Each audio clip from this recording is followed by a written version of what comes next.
ओमज्ञानतिमिरन्धस्य ज्ञानञ्जनशलाकया चक्षुरुन्मीलितं येन तस्मै श्री गुरुवे नमः। कार्तिक मास की जय। सभी व्यक्ति जानते हैं कि दीपावली का उत्सव खाली एक दिन का उत्सव नहीं होता है, ये 5 दिन का उत्सव होता है। इसी के लिए इसको दीपावली बोला जाता है। जैसे बाकी कोई उत्सव है तो केवल एक दिन का होगा या ज़्यादा से ज़्यादा 2 दिन सेलिब्रेट कर लेंगे, बट दीपावली अपने आप में विशेष है। तो उसका जो पर्व मनाया जाता है वो 5 दिन तक मनाया जाता है। और इसमें प्रथम दिन होता है त्रयोदशी, जिसको धनतेरस के नाम से जाना जाता है। दूसरे दिन नरक चतुर्दशी, जिसको छोटी दीपावली के नाम से जाना जाता है। और तीसरा दिन अमावस्या, जिसको बड़ी दीपावली के नाम से जाना जाता है। और फिर चौथा दिन आता है बलि प्रतिपदा, जिस दिन गोवर्धन पूजा मुख्य होती है। और 5वां दिन होता है यम द्वितीया, यानी भाई दूज या भाऊ बीज भी बोला जाता है। महाराष्ट्र में भाऊ बीज बोलते हैं। तो जैसा हम चर्चा कर रहे थे, दीपावली का उत्सव 5 दिन का होता है। पहले दिन धनतेरस या धन्वंतरी त्रयोदशी मनाया जाता है। दूसरे दिन छोटी दीपावली, तीसरे दिन बड़ी दीपावली, चौथे दिन गोवर्धन पूजा मुख्य है और 5वें दिन भाई दूज और भाऊ बीज मनाई जाती है। तो एक एक करके उनको शॉर्ट में उनका वर्णन लेंगे, उनका महत्व क्या है वो जानेंगे। तो सबसे पहले आता है धनतेरस यानी त्रयोदशी। इसको धन्वंतरी त्रयोदशी भी कहा जाता है, क्योंकि इस दिन धन्वंतरी जी का प्राकट्य हुआ था। तो धन्वंतरी जी का प्राकट्य कैसे हुआ था, उसके पीछे बहुत लंबी कथा है। ये कथा स्टार्ट होती है समुद्र मंथन से। जब समुद्र मंथन हुआ तो समुद्र मंथन से पहले देवता और असुर दोनों के बीच में वाद विवाद था। दोनों युद्ध करना चाह रहे थे। फिर उनके युद्ध को शांत करने के लिए भगवान ने उनको प्रेरणा दिया कि आप जो है समुद्र मंथन करो और समुद्र मंथन से जो अमृत निकलेगा वो आपस में दोनों को बांट दिया जाएगा। तो इस प्रकार एक शर्त रखी कि आप समुद्र मंथन करो तो देखें कौन जीतता है, असुर जीतते हैं या देवता जीतते हैं। तो इस प्रकार समुद्र मंथन शुरुआत हुई। और समुद्र मंथन के लिए मंदराचल पर्वत को भगवान लेकर आए गरुड़ पर, क्योंकि जब देवता और असुर दोनों लेकर आ रहे थे तो वो इतना भारी था, उनसे उठाया ही नहीं जा रहा था। और उसके भार से वो दोनों काफ़ी मात्रा में उसके नीचे दब कर ही मर गए। तो भगवान ने उन पर अपनी कृपा दृष्टि डाली। दोनों को, असुरों को और देवताओं को जो दब गए थे मंदराचल पर्वत के नीचे, उनको जीवित किया और मंदराचल पर्वत को गरुड़ की पीठ पर बिठाकर और स्वयं मंदराचल पर्वत के ऊपर विराजित होकर फिर वो समुद्र तक लेकर आए। इस प्रकार तो मंदराचल पर्वत आया समुद्र। फिर समुद्र में उसको रख कर मथने के लिए वासुकी की आवश्यकता पड़ी। तो उसके लिए भगवान कृष्ण ने, नारायण हैं वहाँ पर, तो नारायण रूप में हैं, तो वहाँ गरुड़ जी को आदेश दिया कि अब आप चले जाइए, अब आपकी सेवा खत्म और वासुकी की सेवा शुरू। तो वहाँ पर गरुड़ जी प्रस्थान कर गए और वासुकी को लाया गया। तो वासुकी को मंदराचल पर्वत के चारों ओर रस्सी की तरह लपेटा गया। और वो जैसे ही मंथन करने लगे तो क्या हुआ, नीचे कुछ बेस नहीं था मंदराचल पर्वत में। तो वो पूरा मंदराचल पर्वत समुद्र में डूब गया, नीचे चला गया। अभी सब लोग हताश हो गए, परेशान हो गए। सब लोगों ने, फिर देवताओं ने विशेषकर भगवान से प्रार्थना करी कि अब क्या करें, ये तो कोई सॉल्यूशन ही नहीं निकला, काम शुरू होने से पहले ही बिगड़ गया, अब कुछ नहीं होगा, कैसे होगा, तो आप ही भगवान कुछ करिए। तो देवताओं की प्रार्थना सुनकर भगवान श्री कृष्ण ने कच्छप अवतार लिया या कूर्मा अवतार लिया। कूर्मा अवतार लिया और कूर्मा अवतार लेके उन्होंने मंदराचल पर्वत को अपने शरीर पर, अपने पीठ पर धारण कर लिया और वो समुद्र में नीचे गहरे उतर गए और भगवान की पीठ पर मंदराचल पर्वत आ गया। और फिर उन्होंने वापस, असुर ने और देवताओं ने मंथन शुरू किया। तो जब मंथन शुरू किया तो एक एक करके 14 वस्तुओं की या 14 रत्नों की प्राप्ति हुई। तो सबसे पहला निकला कालकूट विष। कालकूट विष जिसका स्मेल करने से भी हानि पहुंचती है और कोई पी ले उसका एक बूंद भी तो वो तुरंत मृत्यु को प्राप्त हो जाता है। इतना हलाहल विष वो कालकूट विष था। अब उससे बचने के लिए सब देवता ने शिव जी से प्रार्थना की कि हे महादेव, आप ही इसका कुछ समाधान कर सकते हैं, आप कुछ करिए। तो वहाँ शिव जी आए और सारा का सारा कालकूट विष वो अपने हाथों की अंजलि बनाकर पी गए। और जब पी गए तो उन्होंने उसको कंठ में धारण कर लिया, उसको नीचे भी नहीं उतारा। तो कंठ में धारण करने के कारण उनका कंठ कैसा हो गया? नीला हो गया। इसीलिए उनको नीलकंठ कहा जाता है। तो नीलकंठ नाम भगवान शिव का जो पड़ा वो इसी लीला से पड़ा, जो वो कालकूट विष उन्होंने पिया था।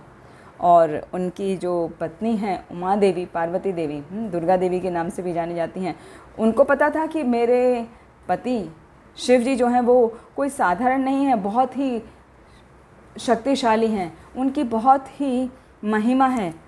तो उनकी महिमा को जानते हुए उन्होंने कुछ भी उनको रोका नहीं कि आप विष का पान मत करिए, क्योंकि वो जानती हैं मेरे भगवान जो हैं वो बहुत ही शक्तिशाली हैं, बहुत ही कृपालु हैं। तो इस प्रकार उनकी आज्ञा पाकर उन्होंने, शिव जी ने विष का पान किया था। फिर वापस से असुर और देवता, उनका समुद्र मंथन शुरुआत हुई। जब वो समुद्र मंथन कर रहे हैं, अब धीरे धीरे करके एक एक चीज़ें निकलने लगी। तो जैसे अब समुद्र मंथन शुरुआत हुई तो सुरभि गाय प्रकट हुई। सुरभि गाय को वहाँ आसपास जो उपस्थित साधुगण थे उन्होंने ले लिया, साधु मणिगण, क्योंकि सुरभि गाय के दूध से वो दही जमा के घी बनाएंगे और घी क्या यज्ञ के कार्यों में प्रयोग आता है। तो इसलिए सुरभि गाय साधु पुरुषों को प्रदान कर दी गई। फिर उसके बाद निकला उच्च श्रव घोड़ा, जो बलि महाराज को दे दिया गया। फिर निकला ऐरावत हाथी। ऐरावत हाथी इंद्रराज ने ले लिया, हाँ, इंद्र देवता ने ले लिया, और जो देवराज इंद्र के नाम से भी जाने जाते हैं। और हाथी के साथ में अन्य हाथी भी निकले। अन्य हाथी जो वो स्पेसिफिक हाथी थे, बड़े स्पेशल थे, जो किसी भी दिशा में जा सकते थे, उनकी ये खासियत थी। और उसके बाद में कुछ हथनियाँ भी निकलीं उसी मंथन से। और उसके बाद में मथते मथते कुछ देर के बाद में कौस्तुभ मणि निकली, जो बहुत ही चमचमा रही थी, जो भगवान विष्णु ने अपने लिए ले ली और भगवान ने उसको अपने वक्षस्थल पर धारण किया। भगवान कौस्तुभ मणि को हमेशा अपने वक्षस्थल पर धारण करते हैं, पहनते हैं। फिर वापस से मंथन शुरू हुआ। फिर निकला पारिजात पुष्प। उसके बाद निकली विभिन्न अप्सराएं, अप्सराओं के साथ में जो गंधर्व कन्याएं हैं, जो बहुत सुंदर थीं, तेजस्वी थीं। इनकी सुंदरता का कोई पार नहीं पा सकता, उतनी सुंदरता थी। और मथते मथते फिर निकली लक्ष्मी जी। तो लक्ष्मी जी जो है समुद्र की पुत्री हैं, और ये लक्ष्मी जी उन अप्सराओं से भी परम सुंदरी हैं। अब लक्ष्मी जी को कौन लेगा? तो लक्ष्मी जी अपने आप चुनने लगी, इधर उधर देखने लगी, तो उनको सभी देवताओं में, सभी असुरों में कोई व्यक्ति नज़र नहीं आया सिवाय भगवान विष्णु के। तो उन्होंने भगवान विष्णु को अपना पति चुना और उनके गले में वरमाला डाल दी। तो इस प्रकार लक्ष्मी जी आ गई भगवान विष्णु के पास में। फिर मंथन वापस से शुरू हो गया, और उसके बाद में जो वारुणी देवी है वो निकली। वारुणी देवी होती है सुरापान की देवी, क्योंकि लक्ष्मी जी तो चले गए विष्णु जी के पास में, तो सभी असुर जो थे वो हताश हो गए कि क्या ये क्या है, हमें तो कुछ भी नहीं मिला। तो इसीलिए वो लीला में भगवान ने ऐसा किया कि अगली जो निकली स्त्री वारुणी, वो असुरों को दे दी कि ठीक है, तुम इसको रखो और प्रसन्न रहो। अभी इतने सारे रत्न निकलने के बाद में यहाँ तक हो गया 12 नंबर, 12 रत्न निकल चुके हैं। इन सभी को रत्न कहा गया है।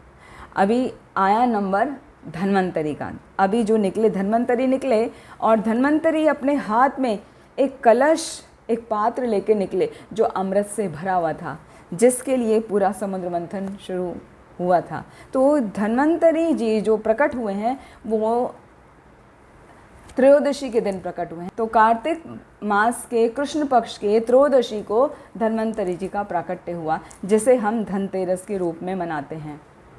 तो उनका जो महत्व है ये है, धन्वंतरी के अंदर जो पावर है वो आयुर्वेद के संस्थापक आचार्य माने जाते हैं, फाउंडर माने जाते हैं।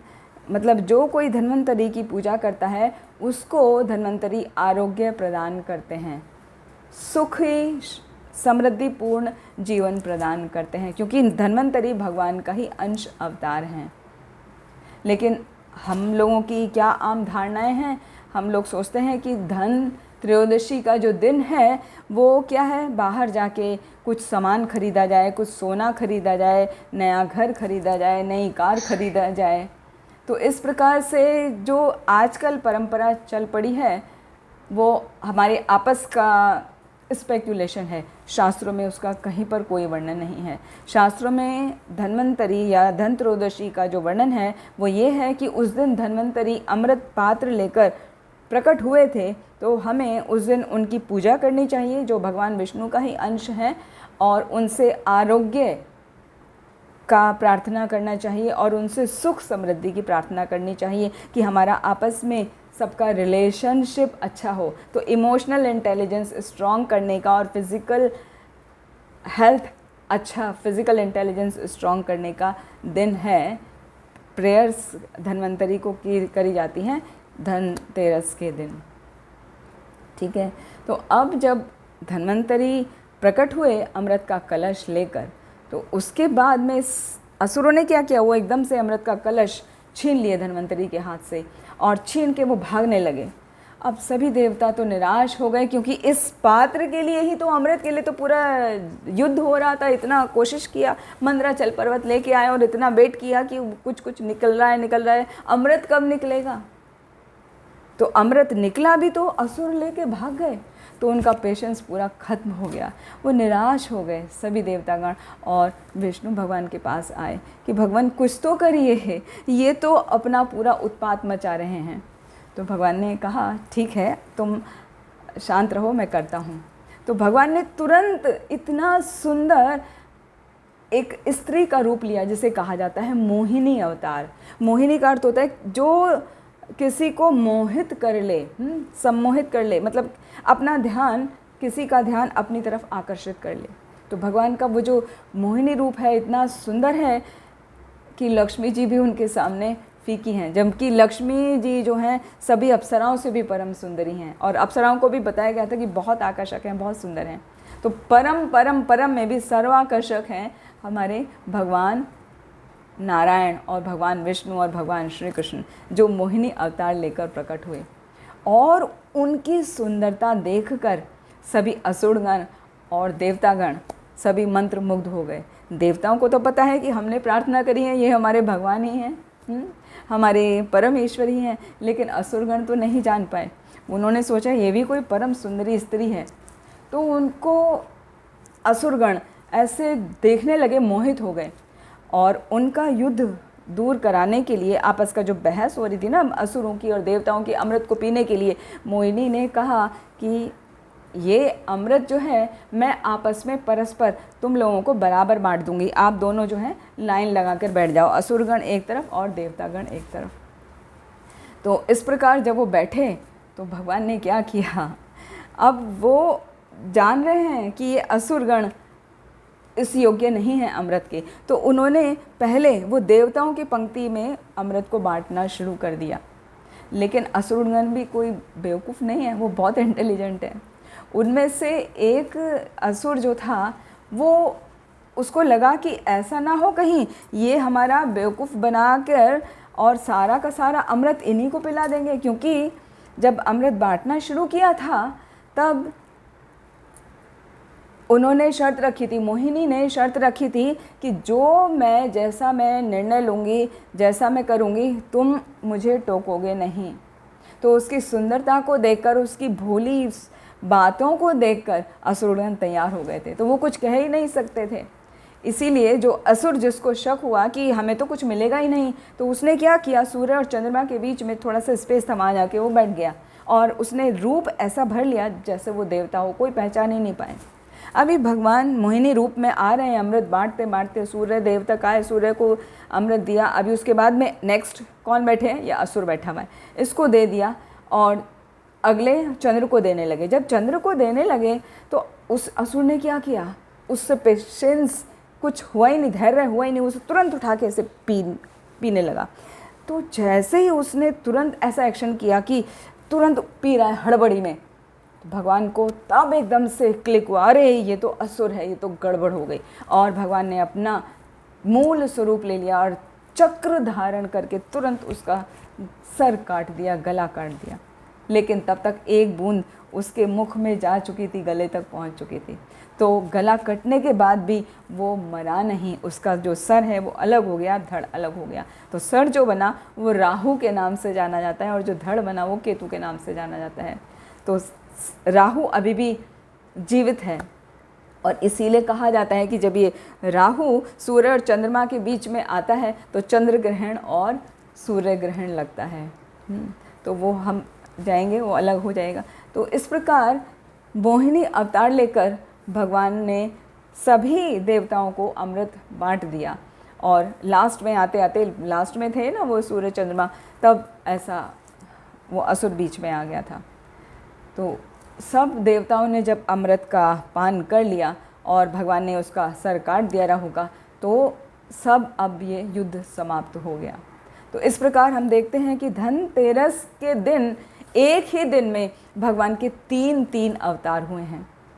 पहला तो अवतार हुआ है भगवान का कूर्मा अवतार, क्षितिरः विपुल तरे तिष्ठति तव पृष्ठे धरणी धरण किरण चक्र गरिष्ठे केशवधृता कूर्म शरीरा जय जगदीश हरे, जय जगदीश हरे, जय जगदीश हरे। तो ये जयदेव गोस्वामी द्वारा लिखित है। उन्होंने भगवान कूर्म देव की प्रार्थना की है कि भगवान कूर्म अवतार लेकर प्रकट हुए और पूरे मंदराचल पर्वत को अपने पीठ पर धारण किया। तो कूर्म अवतार की जय हो, ऐसे भगवान हरि की जय हो, जय जगदीश हरे, जय जगदीश हरे। तो धनतेरस के दिन एक तो भगवान ने अवतार लिया कूर्म अवतार और दूसरा धन्वंतरी अवतार जो अमृत का कलश लेकर प्रकट हुए थे, और तीसरा अवतार उसी दिन लिया मोहिनी रूप भगवान का। मोहिनी रूप कैसा है? कंदर्प कोटि कमनीय विशेष शोभम गोविंदमादि पुरुषम तम अहम भजामि। कंदर्प कोटि कमनीय, कामदेव जो सुंदरता के प्रतीक हैं, उनसे सुंदर कोई नहीं, लेकिन उनकी भी सुंदरता से करोड़ों करोड़ों गुना सुंदर हैं और कामदेव भी उनकी सुंदरता को देख के लजा जाते हैं। ऐसे भगवान मोहिनी रूप को मैं बारंबार प्रणाम करता हूँ, उन गोविंद को मैं प्रणाम करता हूँ। और उन भगवान जो सबको आकर्षित करते हैं वो कहलाते हैं मदन मोहन। मदन माने कंदर्प यानी कामदेव, है ना, जो किसी को आकर्षित करता है। तो मदन मोहन, मदन को मोहने वाले हमारे हैं ये भगवान श्री कृष्ण।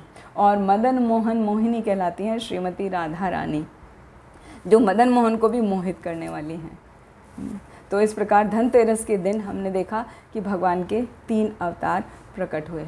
अभी नेक्स्ट डे जो होता है वो कहलाता है नरक चतुर्दशी, यानी दीपावली का दूसरा उत्सव, यानी इसको छोटी दीपावली के नाम से भी जाना जाता है। इसका भी बहुत महत्व है।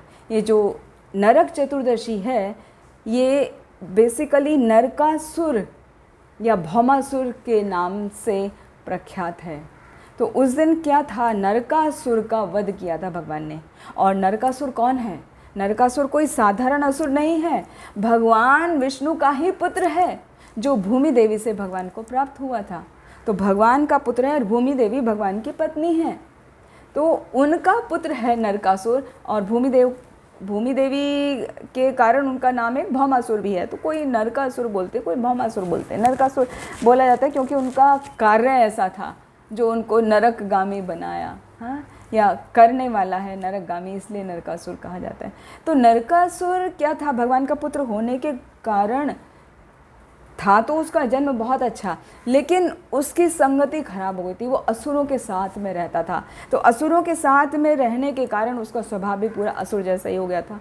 वो क्या करता था, अदिति माँ जो देवताओं की माता हैं उनके कुंडल चुरा लिए, वरुण देव की छतरी चुरा ली, और जितने राजा थे उन सभी राजाओं की कन्याओं को अपहरण कर लिया। तो इस प्रकार 16,100 राजकन्याओं का अपहरण करके उसने अपने राज्य में उनको बंदी बना के रखा हुआ था। सभी देवताओं को आए दिन परेशान किया करता था नरकासुर।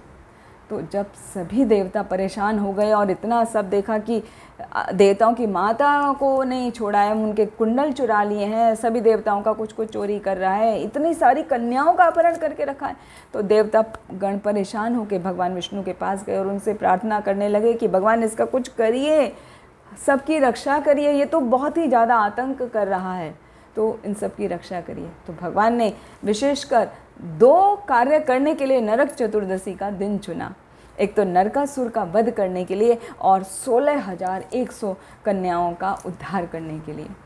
तो जब देवताओं ने प्रार्थना करी तो क्या हुआ, भगवान विष्णु सत्यभामा को साथ में लेकर गरुड़ पर बैठकर नरकासुर के लोक को गए, जहाँ उसका राज्य है नरकासुर का।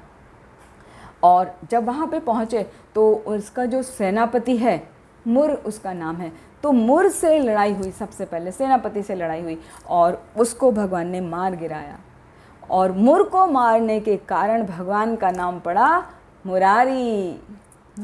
तो भगवान का नाम मुरारी भी आज के दिन मतलब छोटी दीपावली के दिन पड़ा। और जो नरकासुर का राज्य था कोई साधारण नहीं था, उसमें 7 प्रकार की दीवारें थी जो बहुत ही अभेद्य थी, मतलब उनको भेदा नहीं जा सकता था, उनके पार नहीं जाया जा सकता था। लेकिन भगवान ने उसके 7 दीवारों को तहस नहस कर दिया। और फिर जब भगवान नरकासुर के पास पहुँचे तो नरकासुर के साथ भीषण युद्ध हुआ। तो भीषण युद्ध हो रहा है, लेकिन भगवान उसको मार नहीं सकते। क्यों? क्योंकि भूमि देवी ने वरदान मांगा था भगवान से कि जब तक, भगवान ने ही दिया था उनको वरदान, भूमि देवी को, कि जब तक तुम्हारी इच्छा नहीं होगी, जब तक तुम्हारी मर्जी नहीं होगी, मैं इसका वध नहीं करूँगा, भले ही ये बुरे कार्य कर रहा है। तो सत्यभामा को इसीलिए साथ में लेकर गए थे।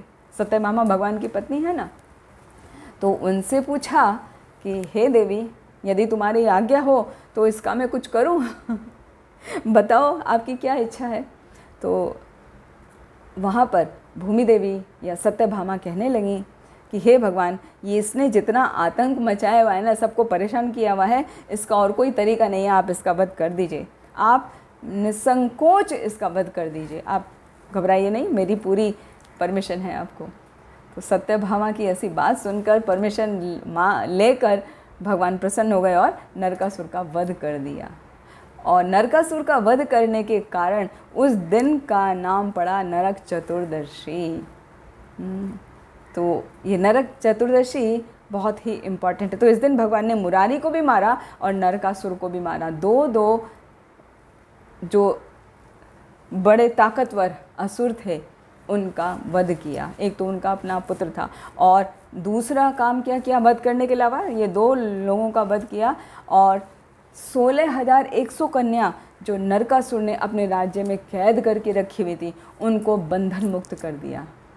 अभी उन सबको बंधन मुक्त तो कर दिया, लेकिन वो कहने लगी सोचकर कि हे कृष्ण, हाँ आपने हमारी रक्षा तो कर दी है, हमको इस बंधन से मुक्त कर दिया है, लेकिन हम जाएंगे कहाँ? हमें तो हमारे पिता स्वीकार नहीं करेंगे। जब उनको बंदी बनाया था तो बिल्कुल एकदम यंग एज में उठा के लेकर आया था वो।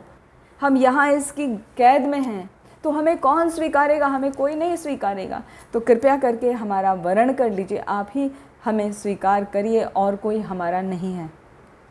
तो उनकी ऐसी प्रार्थनाओं को सुनकर भगवान ने उस दिन उन सभी को पहले तो अपने द्वारका भेज दिया और फिर द्वारका भेजकर उन सभी से विवाह किया। तो इस प्रकार भगवान की 16,100 पत्नियां भगवान को मिली और उनकी 8 जो मुख्य पत्नियां हैं वो उनका विवाह पहले ही हो चुका था। वो 8 मुख्य पत्नियां हैं भगवान श्री कृष्ण की, सत्यभामा, रुक्मिणी, जामवंती, लक्ष्मणा, सत्या, कालिंदी जो यमुना के नाम से भी जानी जाती हैं, भगवान की पटरानी हैं, मित्रविंदा और भद्रा। तो इस प्रकार 8 भगवान की मुख्य पत्नियां हैं और अभी कितनी हो गई? 16,108। तो ये जो कहा जाता है ना कि भगवान की इतनी पत्नियां हैं, कैसे उन्होंने इतने विवाह किए, तो यहाँ हमें सीखने को मिल रहा है कि भगवान ने एक भी विवाह अपनी इच्छा से नहीं किया, उनकी रक्षा करने के लिए किए। 16,100 कन्याओं की रक्षा करने के लिए भगवान ने उनको स्वीकारा। और जो 8 उनकी पत्नियां हैं वो भी भगवान ने अपनी मर्जी से विवाह नहीं किया कि चलो हम विवाह करते हैं। सब रानियों की, सब जो राजकुमारियां थीं, उनके पिता ने भगवान को सौंप दिया कि मेरी पुत्री से आप विवाह कर लो। सत्यभामा, रुक्मणी, जामवंती, रुक्मणी तो हरण किया था भगवान ने, लेकिन उनकी इच्छा से, रुक्मणी की इच्छा से किया। बाकी जामवंती हैं, लक्ष्मणा हैं, सत्या हैं, मित्रविंदा हैं, भद्रा हैं, सभी ने अपनी अपनी पुत्री को, मतलब सभी इनको उनके पिता ने भगवान श्री कृष्ण को अर्पित किया था उनकी पत्नी के रूप में। तो इस प्रकार ये महत्व हमने देखा नरक चतुर्दशी का। अभी दीपावली जिस नाम से जानी जाती है कि दीपों की आवली, मतलब दीपों की पंक्ति, ये मनाया जाता है तीसरे दिन। ये मुख्य है दीपावली का उत्सव। तीसरे दिन मेन डे बीच में आया। तो इस दिन भी मुख्य 3-4 लीलाएं हुई। सबसे पहला तो है जो त्रेता युग में, त्रेता युग से चला आ रहा है, हम तब से मनाते आ रहे हैं। तो त्रेता युग में क्या हुआ था? रावण का वध करके 14 वर्ष के वनवास के बाद जब भगवान श्री राम अयोध्या लौटे, तो 14 वर्षों के दौरान जब भगवान अयोध्या में नहीं थे, वहाँ के अयोध्या वासियों ने एक भी उत्सव नहीं मनाया था। वो इतने दुखी थे अपने श्री राम के दर्शन के बिना, उनके विरह में इतने व्याकुल थे कि उन्होंने 14 वर्षों तक कोई भी उत्सव नहीं मनाया।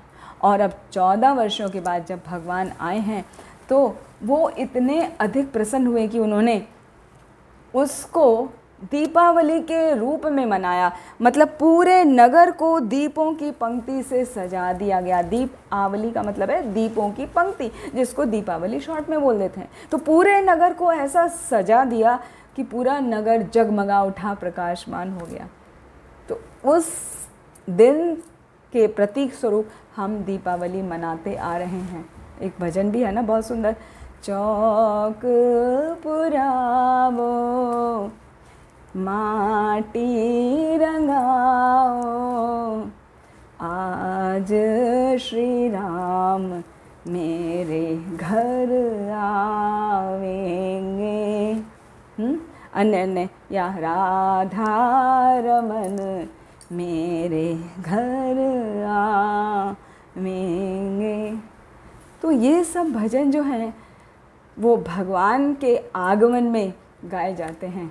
भक्त लोग प्रसन्न होकर भगवान के स्वागत में गाते हैं। तो इस प्रकार सभी अयोध्या वासियों ने प्रसन्न होकर बहुत सुंदर सुंदर तरीके से गीतों का गायन किया, भगवान की लीलाओं का वर्णन किया और सारे नगर को सजाया।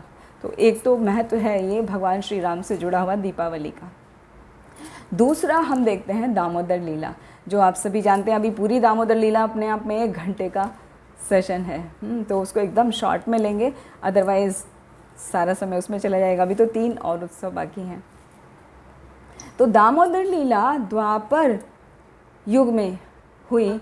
तो दामोदर लीला जैसे आप सभी जानते हैं कि भगवान कृष्ण छोटे थे तो माखन चोरी करते थे, और माँ को लगता था कि यशोदा मैया को कि मेरा लाला को शायद घर का माखन पसंद नहीं आता, क्योंकि मेरी नौकरानियाँ जो हैं वो निकालती हैं, इसलिए उसको पसंद नहीं आ रहा है। तो शायद मैं अपने हाथों से निकालूंगी तो उसको पसंद आएगा, फिर ये चोरी करना बंद कर देगा। तो श्रीमद् भागवतम में बहुत सुंदर सुखदेव गोस्वामी वर्णन करते हैं, एकदा गृहदासीषु यशोदा गेह नंदनी कर्मांतर नियुक्तास्तु निर्ममंथ स्वयं दधी। अपने हाथ से वो खुद दधी को मतने लगी, और साथ में यानी यानी इह गीतानि तद बाल चरितानि च दधी निर्मंथे काले स्मरंती तानि अगायत। और जब यशोदा मैया दधी को मथ रही हैं तो साथ साथ में भगवान की लीलाओं का, उनके जो चरित्र हैं, जो उनके दिन प्रतिदिन वो लीलाएं कर रहे हैं, उनका वर्णन कर रही हैं, बहुत ही सुंदर तरीके से गा रही हैं। तो एक बार की बात है, माँ यशोदा जब दही मथ रही थी तो सामने चूल्हे पे किचन में दूध उबलना रखा, वो दूध उफन गया तो देखा कृष्ण को दूध पिला रही हैं और देखा कि दूध उफन रहा है तो वो कृष्ण को नीचे उतार के चली गई। कृष्ण को, ये मुख्य लीला है आज की दीपावली के दिन की। आज दीपावली है ना, तो आप सभी को दीपावली की हार्दिक शुभकामनाएं। तो जब माता यशोदा दूध को जो उफन रहा है उसको उतारने के लिए चली गई, कृष्ण को नीचे रख दिया, तो कृष्ण को क्या हुआ, एकदम गुस्सा आ गया कि मैया मुझे तो देख नहीं रही है और उस दूध की चिंता कर रही है, मैं जो भूखा हूँ मेरी चिंता नहीं करे। तो उन्होंने क्या किया, वहाँ पास पड़ी एक छोटी सी कंकड़ थी, उसको उठाया और मटकी पे दे मारा, जो मटकी दही से भरी हुई थी, माखन से भरी हुई थी, वो वहाँ पे सब फैल गई। और कितना स्मार्ट कृष्ण है ना, नीचे से मारे जिससे आवाज़ कम, ऊपर से मारेंगे तो आवाज़ होगी, नीचे से मारा तो आवाज़ हल्के से हुई, पता ही नहीं चला और सारा माखन वहीं फैल गया। नवनीत जो माखन होता है वो कैसा होता है, बटर बहुत सॉफ्ट होता है, वो फैल जाता है, दही भी बिखर गया और माखन भी पूरा। तो वहाँ डर के मारी भगवान ने खाया और डर के मारी वहाँ से चले गए। तो मैया उनका पैरों का छाप देखते देखते वहाँ पहुँच गए दूसरे कमरे में और हाथ में छड़ी लिए हुए हैं। तो माँ के आने से, आहट से डर के वो क्या करने लगे, रोने लगे। रुदंतम मुहुर्नेत्रम युग्ममृजंतम कराम्भोज युग्मेन सातकं नेत्रम मुहुश्वासकंपा त्रिरेखांक कंठा स्थितग्रीव दामोदरम भक्तिबद्धम। तो भगवान क्या सिसकियाँ लेने लगे और अपने हाथों से आँखों को मल रहे हैं। उनके कंठ में जो 3 रेखाएं हैं वो ऊपर नीचे हो रही हैं, उनकी मोतियों की माला ऊपर नीचे हो रही है, तो उनका वो रूप इतना सुंदर है। तो सत्यव्रत मुनि प्रेयर में गाते हैं कि वो भगवान का जो स्वरूप है, बाल स्वरूप है, वो मेरे चित्त में हमेशा हमेशा बना रहे, उस रूप को मैं कभी ना भूलूं। और साथ में प्रार्थना करते हैं, वरम देव मोक्षम न मोक्षम बधिं वा नाचान्यं वृणे हम वरे शदपीहा इदं ते वपुरनाथ गोपाल बालम सदा मे मनस्या वीरास्ताम के मन्ने। कि भगवान मुझे किसी भी मोक्ष की इच्छा नहीं है, मैं ना तो कोई नवदा भक्ति का जो रिज़ल्ट होता है उसको ही चाहता हूँ, मेरी तो मात्र एक यही अभिलाषा है कि आपका ये बाल गोपाल स्वरूप मेरे हृदय में सदा बना रहे। तो जैसे सत्यव्रत मुनि यहाँ पर प्रार्थना करते हैं, नमामीश्वरम दामोदर अष्टक में गाते हैं, तो वो हमें प्रतिदिन पढ़ना चाहिए, गाना चाहिए, उसका अर्थ के साथ, उसका भाव को जानते हुए गाना चाहिए और भगवान को दीपदान करना चाहिए। दीपदान करने का तरीका, भगवान के चरणों में 4 बार, 2 बार उनके नाभि स्थल पर और 3 बार उनके मुख पर, फिर 7 बार पूरा सर से लेकर पैर तक। इस प्रकार भगवान को दीप दिखाया जाता है। तो ये लीला जो मुख्य दीपावली की लीला है, जिसके लिए सत्र रखा गया है विशेषकर, तो दीपावली का ये उत्सव मनाने के लिए पूरा महीना हम उसको फॉलो करते हैं। ये है दीपावली का विशेष महत्व। पूरा मास हम उस एक्टिविटी को दोहरा रहे हैं, कर रहे हैं बार बार, जिससे भगवान की कृपा प्राप्त हो सके। तो जब मैया ने देखा कृष्ण ऐसे डर रहे हैं, वो सब कर रहे हैं, तो क्या किया, मैया ने सोचा कि आज तो इसको दंड दे के ही रहूँगी। तो उन्होंने देखा पास में ऊखल, जिस पे वो चढ़ा था, वो ऊखल रखा था, और ऊखल को क्या उल्टा करके उस पर चढ़ गए थे ना कृष्ण। तो उसी ऊखल से मैं आज तुझे बांध दूंगी। मैया को आ गया गुस्सा, तो अभी बांधने के लिए उन्होंने पास पड़ी हुई रस्सी को लिया और बांधने लगा। भी कृष्ण तो छोटे से बालक हैं, 5 वर्ष के बालक हैं। 5 वर्ष के बच्चे का कमर कितना सा होता है। तो दाम माने रस्सी और उदर माने पेट या कमर, कमर से उनको बांधा। उससे ये बंधने की जो लीला है ये कहलाती है ऊखल बंधन लीला। तो ऊखल बंधन लीला में भी एक विशेष बात यहाँ पर आती है कि जब मैया बांध रही हैं, तो जब गांठ लगाने लगी, लास्ट में लपेट दिया अच्छे से, अभी गांठ लगाती हैं तो वो 2 अंगुल कम पड़ जाती है। और आप सभी ने वो डिटेल में सुना है कि कैसे कितना भी रस्सियाँ सभी गोपियाँ अपने घर से लेकर आ गई, बार बार मैया ने जोड़ी, उसी रस्सी में जोड़ी, मगर 2 अंगुल कम रह गई। तो 2 अंगुल का विशेष महत्व है। 2 अंगुल छोटी रह गई, मतलब हमारा प्रयास 1 अंगुल शो करता है और हमारी जो निश्चयात्मकता है, हमारा डिटर्मिनेशन, वो दूसरा अंगुल बताता है। तो जब हमारा प्रयास और जब हमारा डिटर्मिनेशन, निश्चय पूर्ण होता है, तब भगवान की कृपा प्राप्त होती है। तो मैया यशोदा की जो 2 अंगुल छोटी पड़ रही थी, वो यही दिखाती हैं कि मैया क्या लगातार निरंतर प्रयास करती रहीं और उन्होंने निश्चय को अपने छोड़ा नहीं कि नहीं बन रहा तो जाने दे, चल जा खेल ले, बहुत देर हो गई, मैं थक गई, अब मेरे से नहीं हो रहा, जा छोड़ दिया, माफ़ कर दिया। ऐसा नहीं किया मैया ने। मैया क्या करते हैं कि आज तो दम लेकर ही रहूँगी, मतलब तुमको बांध कर ही रहूँगी, उससे पहले मैं चाहे कितना ही थक जाऊँ। मैया यशोदा के सारे बाल ढीले पड़ गए, फूल गिर रहे हैं, उनकी कमर, जो कमर पेटी है वो लूज़ हो गई, वो पसीने पसीने हो गई, फिर भी वो छोड़ नहीं रही हैं। तो प्रयास और निश्चयात्मकता, डिटर्मिनेशन, एफर्ट एंड डिटर्मिनेशन, तो ये जब 2 होते हैं तो भगवान क्या करते हैं, कृपा करते हैं। भगवान ने क्या कृपा की, देखा कि मैया इतनी उम्र में, मैया तो काफ़ी ओल्ड है ना, यंग एज में तो भगवान नहीं उनको प्राप्त हुए, तो ओल्ड है मैया, वो कितना थक गई हैं, पसीने से तरबतर हो गए हैं, फिर भी वो लगी हुई हैं। तो भगवान उन पर प्रसन्न हो गए और उन पर कृपा की अपनी। तो इस लीला से ये ही सीखने को मिलता है हमें कि हमें यदि अपने कार्य में सफलता चाहिए, भगवान की कृपा प्राप्त करनी है, तो हमें निरंतर प्रयास करना चाहिए। और प्रयास कैसा होना चाहिए, वो निरंतर होना चाहिए, निश्चय के साथ में। ये नहीं कि बाधा आ गई तो हम चलो छोड़ देते हैं।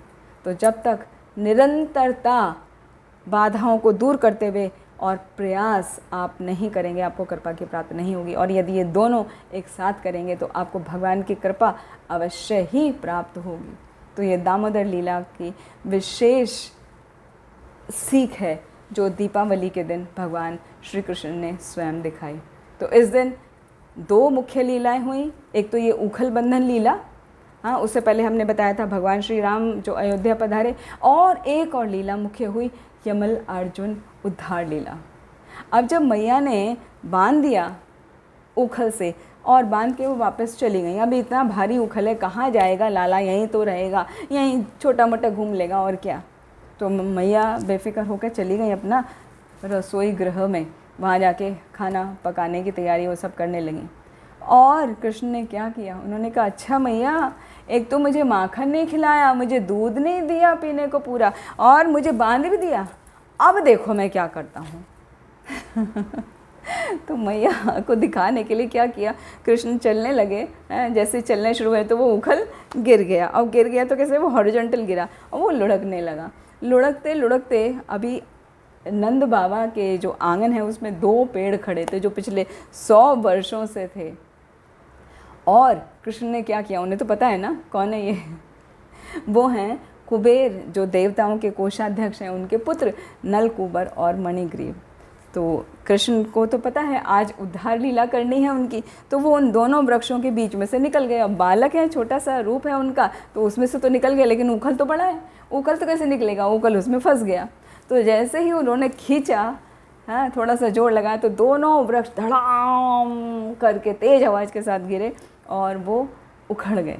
और वहाँ उन वृक्षों से 2 देवता प्रकट हुए जो बहुत ही सुंदर है, और वो भगवान को उन्होंने प्रेयर्स गाई, फिर भगवान की परिक्रमा की और वहाँ से अंतर्धान हो गए। तो ये जो 2 पुत्र हैं, ये कुबेर के नलकूबर और मणिग्रीव नामक के पुत्र हैं, जो नारद जी के शापवश उनको वृक्ष का शरीर मिला था। वो पूरी लंबी कथा है, इन शॉर्ट बताते हैं कि नारद जी ने उनको श्राप दिया था। एक बार वो भगवान शिव के कैलाश पर्वत पर मंदाकिनी नदी में स्नान कर रहे थे कुछ अप्सराओं के साथ में, वो भी नग्न अवस्था में। तो उनकी ऐसी हालत को देखकर नारद जी ने कृपावश उनको श्राप दे दिया था कि देवताओं के अध्यक्ष देवता हैं ये भी पुत्र, और ये ऐसी ओछी हरकत कर रहे हैं, तो इसका उद्धार करना चाहिए, उन्हें यहाँ से निकालना चाहिए। इसीलिए उनको श्राप दे दिया कि तुम इस प्रकार का कार्य कर रहे हो, तुम्हें किसी प्रकार की कोई शर्म नहीं है, लज्जा नहीं है, जाके तुम निर्लज्ज वृक्ष की योनि में जन्म लो। फिर उनके प्रार्थना करने पर नारद मुनि ने कहा कि ठीक है, तुमको भगवान स्वयं अपना रूप प्रकट करेंगे, अपना आपको स्वयं प्रकट करेंगे, तब आपका उद्धार हो जाएगा, आपको दर्शन देंगे भगवान स्वयं आकर। तो ये वही 2 पुत्र हैं, नलकुबर और मणिग्रीव, जो नारद जी के श्राप से ग्रसित होकर नंद बाबा के आंगन में वृक्ष के रूप में खड़े रहे। 100 वर्षों तक भगवान के आने का इंतज़ार किया, वेट किया, और भगवान ने एक छोटी सी उखल लीला के बाद में ये यमल अर्जुन, यमल कहते हैं एक साथ, हाँ, ट्विंस को, तो ट्विंस वृक्ष जो थे यमल अर्जुन ट्री, उनका उद्धार किया। तो इस प्रकार ये दीपावली के दिन, जो बड़ी दीपावली हम मनाते हैं, तो इसके 3 मुख्य पॉइंट हैं। भगवान श्री राम अयोध्या आए थे, इसलिए अयोध्या वासियों ने दीप उत्सव मनाया था। दूसरा, भगवान ने जो माखन चोरी की थी तो मैया ने उखल बंधन किया आज ही के दिन, दीपावली के दिन। और तीसरा, यमल अर्जुन का उद्धार भगवान ने किया। अभी हम आते हैं दीपावली के चौथे दिन पर, जो बलि प्रतिपदा के नाम से जाना जाता है, और यह है सत्ययुग की लीला। तो इस दिन क्या हुआ, बलि महाराज के नाम से ये प्रसिद्ध है, इसीलिए इसका नाम है बलि प्रतिपदा। तो बलि महाराज विरोचन के पुत्र हैं, और ये प्रहलाद महाराज के पुत्र हैं विरोचन, और विरोचन के पुत्र हैं बलि महाराज। तो असुर कुल में पैदा हुए हैं, लेकिन असुर कुल में पैदा होने के कारण थोड़ा बहुत तो असर आएगा ना, संगत का असर आता है। जैसे हमने पिछले स्टोरी में भी देखा था कि नरकासुर तो भगवान का पुत्र है, फिर भी संगत का असर आया। तो इसी प्रकार यहाँ ये प्रहलाद महाराज का प्रपोत्र है, पोता है, फिर भी असुरों के उसमें आने से थोड़ा सा तो असर आया। तो क्या किया, बलि ने देवताओं का राज्य ले लिया, और इंद्र की जो माता हैं, अदिति हैं, देवता सभी अपने माता के पास गए और माता को अपना कंप्लेंट करने लगे कि माता माता देखो ना, ये बलि ने क्या किया, हमारा राज्य छीन लिया, अब हम कहाँ रहेंगे। हाँ, तो अदिति माँ ने कहा कि ठीक है, मैं तुम्हारे लिए कुछ करती हूँ। तो अदिति ने तब पयोव्रत नामक व्रत किया और भगवान श्री कृष्ण को प्रसन्न किया, भगवान विष्णु को प्रसन्न किया कि मैं आपके पुत्र के रूप में जन्म लूँगा। तो भगवान ने जन्म लिया वामन देव के रूप में, और ये वामन देव वहाँ प्रकट हुए जहाँ एक बार ये बलि यज्ञ कर रहा था, और बलि के गुरु हैं शुक्राचार्य, बलि के गुरु हैं शुक्राचार्य। तो शुक्राचार्य वैसे तो असुरों के गुरु हैं, लेकिन जो विधि विधान है वो लगभग सेम वही हैं। वो भी यही बताते हैं कि कृष्णस्तु भगवान स्वयं, और सारे यज्ञों का फल जो है वो भगवान विष्णु को दिया जाता है। तो वो सब विधि पता है उनको भी, तो वो सारा कार्य वो कर रहे हैं बलि महाराज, भगवान विष्णु को प्रसन्न करना है इसीलिए। लेकिन अभी क्या हुआ, जब वो यज्ञ करने लगे तो वामन देव के रूप में भगवान माता अदिति से प्रकट हुए थे ना, हाँ, छोटा बटुक वामन, तो वहाँ पर आ गए। और वहाँ पर आ गए ब्राह्मण देव, बहुत ही सुंदर हैं वो, देखने में उनका स्वरूप इतना है कि कोई भी मोहित हो जाए। तो बलि महाराज ने देखा एक छोटा बटुक वामन आया है और मेरे यज्ञ पूरा हो गया है, तो बहुत ही विनम्र भाव से उनको पूछने लगे कि आपको, हे ब्राह्मण, मैं आपके लिए क्या करूँ, मैं आपको क्या दान में दूँ।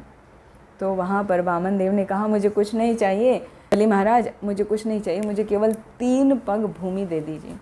तो पहले तो बलि महाराज को थोड़ा अभिमान था ना अपने ऐश्वर्य का, कि मैं तो इतना बड़ा राजा हूँ, ये पूरा असुर साम्राज्य क्या, देवताओं का साम्राज्य भी हमारे ही पास में है, तो आप जितना मर्जी चाहो मांग लो। तो उसका अभिमान तोड़ने के लिए भगवान ने कहा कि नहीं, मुझे तो सिर्फ 3 पग ही दो, 3 पग ही चाहिए।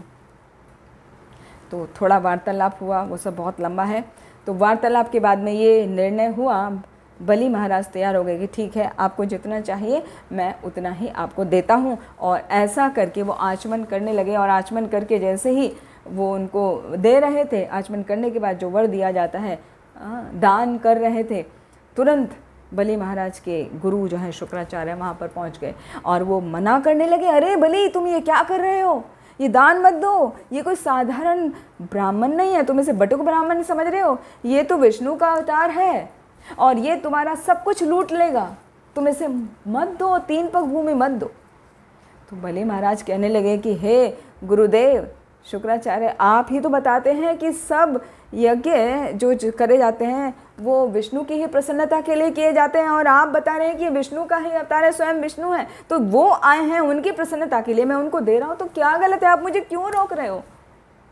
तो उस दिन बलि महाराज ने अपने गुरु शुक्राचार्य की बात नहीं मानी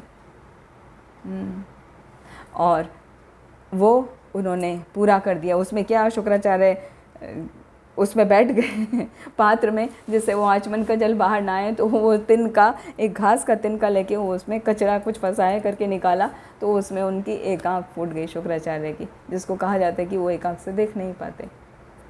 गुरु और चेले का जो हुआ संवाद विवाद। खैर उसके बाद बलि महाराज ने वो आचमन का जल पढ़कर और 3 पग भूमि का दान बटुक ब्राह्मण को दे दिया, ब्राह्मण को दे दिया। अभी जैसे ही वो दान का पूरा हुआ, संकल्प पूरा हुआ, वामन देव ने अपना शरीर बड़ा करना शुरू कर दिया। इतना विशाल उन्होंने अपना शरीर कर लिया कि एक पैर में वो सीधे ऊपर के 7 लोक नाप डाले, दूसरे पैर में नीचे के 7 लोक जो पाताल लोक कहलाते हैं वो नाप डाले, और जो पहला पग ऊपर रखा तो 7 लोक नाप करके सबसे ऊपर क्या है, जो भगवान का धाम है उसके बाहर एक आवरण है, तो उसको आवरण को छेदते हुए एक अपने टो से, पैर के अंगूठे से वो छेद हो गया और वहाँ से भगवान के चरणों से गंगा निकली। वो गंगा जी का प्राकट्य भी ये बलि प्रतिपदा के दिन हुआ। तो वहाँ भगवान के चरणों से गंगा जल निकला, भगवान का अभिषेक हुआ, और दूसरे पग से भगवान ने पाताल के सारे 7 लोगों को नाप डाला। अभी तीसरा पग बचा तो बलि महाराज ने पूछा, अब कहाँ रखो भाई, कहाँ है इसकी जगह? बलि महाराज से वामन देव ने पूछा, तो बलि महाराज कहने लगे कि हे वामन देव, आपको मैं अपने आप को समर्पित करता हूँ। मैंने आपको 3 पग भूमि देने का वादा किया था, प्रॉमिस किया था, तो मैं आपको अवश्य ही देता हूँ। तो तीसरा पग मेरे पास कुछ भी नहीं बचा है, मात्र मेरा अपना ये अभिमान, मेरा अपना शरीर ही है बचा है, तो मैं आपको समर्पित, अपने आप को समर्पित करता हूँ। यानी बलि महाराज ने खुद को आत्मसमर्पित कर दिया भगवान को। और बलि महाराज की ऐसी स्थिति देखकर, ऐसा भाव देखकर भगवान प्रसन्न हो गए, और भगवान ने प्रसन्न होकर क्या किया, एक नहीं 2 वरदान दे डाले। क्या? उन्हें जो सुतल लोक है, अतल बतल तलातल महातल सुतल, तो जो सुतल लोक है उसका राज्य बलि महाराज को प्रदान कर दिया, और वो सुतल लोक इंद्रलोक से भी बड़ा है, इंद्रलोक से भी बड़ा वैभवशाली है। तो इतना बड़ा लोक का राज्य बलि महाराज को प्रदान कर दिया। और दूसरा वरदान सुपर डुपर, हाँ, वो क्या कि भगवान उसके द्वारपाल बनकर वहीं रहने लगे। तो ये जो बलि प्रतिपदा मनाई जाती है, तो ये वामन देव उस दिन 3 पग भूमि लिए थे, गंगा जी का अवतर हुआ था इस दिन। और दूसरा हम उत्सव मनाते हैं वो गोवर्धन लीला। गोवर्धन लीला सब जानते हैं, वो फिर बहुत डिटेल है, समय कम है तो थोड़ा शॉर्ट में लेते हैं। गोवर्धन जी का पूजा कैसे शुरू हुआ? पहले इंद्र का पूजा करते थे सभी गोपगण, नंद बाबा, उसको बंद कराने के लिए भगवान श्री कृष्ण ने बाबा को बोला, अपने पिता को, नंद बाबा को, कि बाबा ये मत करो, ये गोवर्धन पर्वत से हमें सब कुछ प्राप्त होता है, तो आप इस गोवर्धन पर्वत की पूजा करो। श्रीमद् भागवतम में आता है गोवर्धन से हमें क्या क्या प्राप्त होता है।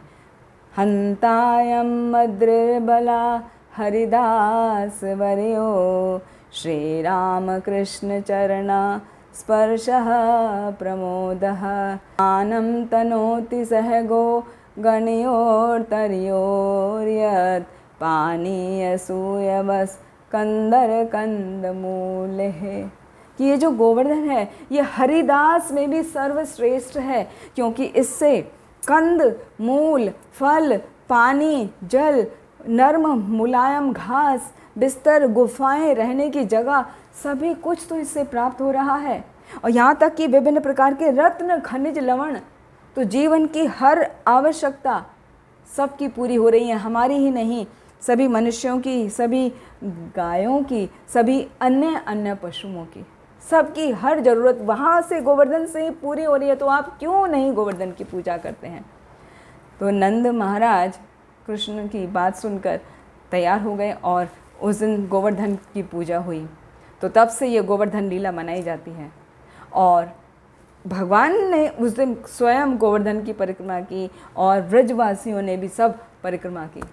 तो वहाँ पर वर्णन आता है बहुत सुंदर, भगवान स्वयं अपना आप को प्रकट कर लिए गोवर्धन के रूप में, और जो भी जितना भी वहाँ तैयारी की गई थी इंद्रदेव के पूजा के लिए, वो सब उन्होंने कहा अभी हमको ऑफर कर दो, ये गोवर्धन को खिलाओ।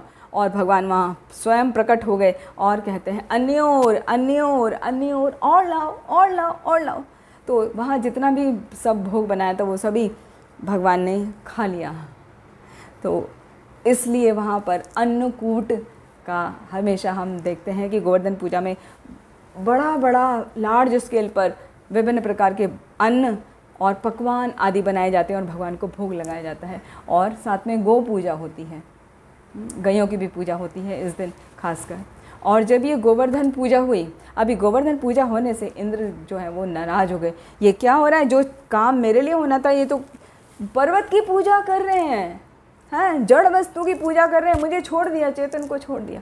तो इंद्र को क्रोध आ गया और क्रोध आने से उसने क्या किया, अपने जो संवर्तक बादल थे उनको आदेश दिया कि जाके पूरे गोकुल गांव को डुबा दो, नंद गांव को डुबा दो। तो 7 दिन 7 रात तक वर्षा हुई भयंकर, और भगवान ने सब गोपों की रक्षा के लिए, सब गायों की रक्षा के लिए अपने उल्टे हाथ के सबसे छोटी लिटिल फिंगर के टिप पर वो गोवर्धन को धारण किया, और 7 दिन 7 रात तक भगवान ने वो धारण करे रखा और सभी की रक्षा की। जब इंद्र ने देखा कि इनको तो कुछ नुकसान हो ही नहीं रहा है, कुछ हो ही नहीं रहा है, तो उसको समझ आया कि ये तो स्वयं भगवान हो सकते हैं, और उसको अपनी गलती का एहसास हुआ। उसने तुरंत संवर्तक बादलों को मना किया कि वर्षा बंद करो, और सूर्य देवता प्रकट हुए, सारा आसपास का जल सूख गया। फिर भगवान ने गोवर्धन पर्वत को नीचे रखा, नीचे रख के सब लोग अपने फिर चले गए, गांव के अंदर प्रवेश कर गए। और वहाँ पर वर्णन आता है श्रीमद् भागवत में बहुत सुंदर, जब इंद्र को अपनी गलती का एहसास हुआ, उसका मान भंग हो गया, तो वो सुरभि गाय के साथ आया भगवान से प्रार्थना करने के लिए कि हे भगवान, मेरे से बहुत बड़ी भूल हो गई है, मेरी गलतियों को क्षमा कर दीजिए। तो इंद्रदेव की बहुत सारी प्रार्थनाओं को सुनकर, उसका समर्पण भाव देकर भगवान ने उसको क्षमा कर दिया और उसको आशीर्वाद दिया कि आज के बाद तुम्हारे अंदर ऐसा अहंकार नहीं आएगा, तुम भगवान के ऊपर तो कभी भी कुछ ऐसा सोचोगे भी नहीं कि ये भगवान कैसे हो सकता है, या मैं उनको उनसे बढ़कर अपनी पूजा करूं, तो ऐसा मान तुम्हें फिर कभी नहीं आएगा। ऐसा आशीर्वाद दिया भगवान श्री कृष्ण ने इंद्र को।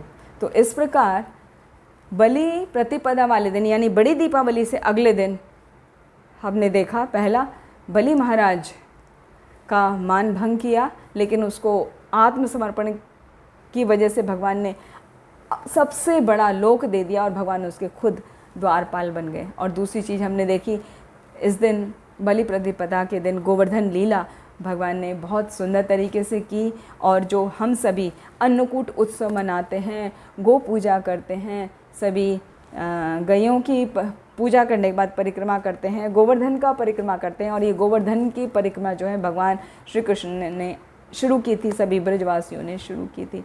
तो गोवर्धन की परिक्रमा आज के दिन खास, मतलब ये बलि प्रतिपदा के दिन ज़रूर की जाती है। यदि हम पॉसिबल है, वृंदावन में हैं, तो गोवर्धन जाके परिक्रमा करें, और यदि पॉसिबल नहीं है, क्योंकि हर व्यक्ति तो वहाँ नहीं पहुँच सकता ना, पूरे 8 बिलियन ह्यूमन बीइंग तो वहाँ नहीं पहुँच सकते, तो क्या है, जहाँ पर भी हैं आप, हर मंदिर में कोई ना कोई शालिग्राम शिला, ये गिरिराज शिला होती है, तो गिरिराज शिला का बहुत सुंदर तरीके से भोग लगाना चाहिए, उत्सव मनाना चाहिए, अन्नकूट करना चाहिए, और बहुत सुंदर सुंदर प्रेयर्स गानी चाहिए, कीर्तन करना चाहिए, उनका अभिषेक करना चाहिए गिरिराज शिला का। और परिक्रमा करना चाहिए, मिनिमम 4 और नहीं तो 7।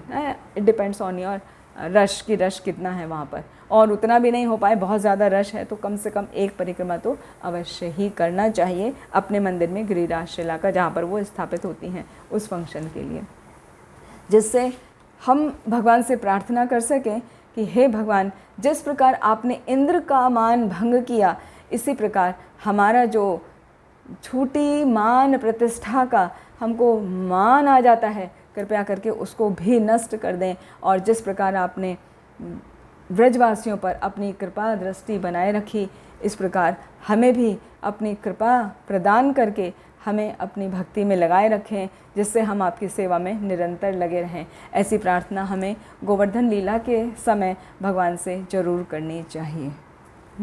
अब हम आगे बढ़ते हैं 5वें दिन की तरफ, जो आता है यम द्वितीया, जो गोवर्धन से अगले दिन मनाई जाती है। तो यम द्वितीया की लीला जो है वो द्वापर युग की लीला है, और ऐसा कहा जाता है सूर्य भगवान जो हैं, सूर्य नारायण, उनके संतान हैं, एक पुत्र और एक पुत्री। पुत्र का नाम है यम यानी यमराज, और पुत्री हैं यमी, यमी यानी यमुना, जो भगवान की पटरानी है वो। तो ये यमराज और यमुना देवी जो हैं वो भाई बहन हैं। तो बहुत समय पहले की बात है, द्वापर युग की, कि यमी जो थी वो अपने भाई को बुलाती थी, अरे भाई आ जाओ, कभी तो घर पे आ जाओ, थोड़ा प्रसाद पाओ, अच्छे से भोजन कराते हैं। वो आते ही नहीं थे। तो एक बार उन्होंने बहन का निमंत्रण स्वीकार किया और यमी ने बहुत सुंदर सुंदर स्वादिष्ट पकवान बनाए। यमराज वहाँ पर आए और यमराज ने जब वो सुंदर स्वादिष्ट भोजन किए तो वो प्रसन्न हुए और 2 वरदान दिए हैं। वो दोनों ही प्रसन्न हो गए, यमराज जी और यमी जो यमुना है वो प्रसन्न हो गए। उन्होंने आज के दिन को स्पेशल 2 वरदान दिए कि जो भी कोई भाई बहन इस दिन, कोई भाई अपने बहन के घर आता है और प्रसाद पाता है, जो भगवान को भोग लगा के खाया जाता है वो वाला प्रसाद पाता है, तो उसको यम का द्वार नहीं देखना पड़ता।